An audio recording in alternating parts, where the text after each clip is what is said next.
Magandang araw sa ating lahat. Ito may share ko sa inyo tungkol sa pag-testing ng high voltage diode ng microwave oven. Gamit tayo ng analog multimeter, iset ang function selector switch sa times 100K. Ganyan. Tapos, ang black test rod ay ilagay sa anode terminal. Tapos, ang red test rod ng tester ay ilagay sa cathode terminal. Dapat po ay magkaroon tayo ng pointer deflection. Ayan, nagkaroon ng pointer deflection, ibig sabihin naka-forward bias po ang high voltage diode.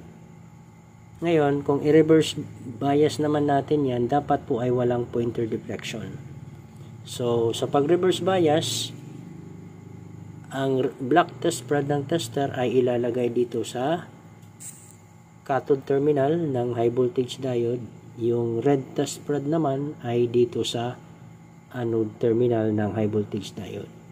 Wala po dapat pointer deflection. Ayan, walang pointer deflection tayo na nakita dito sa analog multimeter. Ibig sabihin, ang high voltage diode na ito po ay okay. Sana po ay meron kayong natutunan. Kung nagustuhan niyo itong video, paki-like at share. Kung hindi ka pa nakapag-subscribe, maaari po lamang ay mag-subscribe sa aking channel at paki-click na rin yung notification bell para updated ka sa mga bagong upload na videos. Hanggang sa muli, maraming salamat po.